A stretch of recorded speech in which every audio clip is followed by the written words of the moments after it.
Another day, another basketball stories na naman ang pagkukwentuhan natin. At ngayon nga ay pag-uusapan natin ang balitang pagsali ni Kawhi Leonard sa Golden State Warriors at ang balitang may pinaperma na nga pong dalawang player, ang Los Angeles Lakers.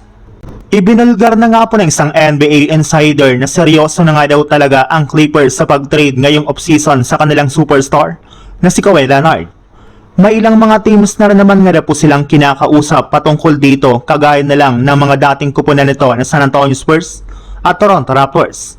Pero kung si Kawhi Leonard nga po ang tatanungin, mas gusto nga po nito na maglaro para sa Golden State Warriors. Matagal na rin naman nga po siyang naiintriga sa posibilidad na paglalaro niya sa JSW at pagsasama nilang dalawa ni Stephen Curry sa isang team. Kaya may tsansa pa rin talaga ang JSW na makuha si Kawhi sa isang trade sa mga susunod na linggo. Ang kaso lang para nga po makuha ng Warriors si Kawhi, ay kailangan nga po nila na magsakripisyo ng ilan sa kanilang mga key players sa kanilang lineup at maging na mga future draft pick para lamang matapatan nga po nila ang laki ng kontrata nito. Kaya kailangan talaga ng JSW na magdalawang isip kung isa sa katuparan nga po nila o hindi ang ganitong klaseng trade. Sa ibang balita naman, bagamat man nga po tapos na ang NBA draft ay hindi pa rin nga po tapos ang Lakers sa pagkuha ng mga batang players na kasama sa mga hindi na draft ngayong taon.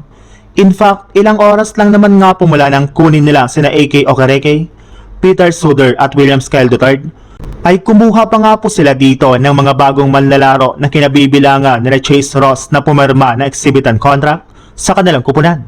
Bali isa nga po itong primary defender ng market na nag-average last season ng 14.3 points, 4.2 rebounds, 3.4 assists, at 2.3 steals per game. Sinundan rin naman nga po nila ito ng pagkuha sa 6'4" point guard na si Robert McRae V na kilala sa kanyang athleticism sa college, scoring at playmaking. Binigyan na rin naman nga po nila dito ng 10-day contract si Jacari White. Habang ang huli naman nga po nila ditong kinuha ay si Robbie Avila na siyang tinanghal bilang 18th Player of the Year at kilala sa dami ng nickname na kanyang nakuha mula sa kanyang mga fans.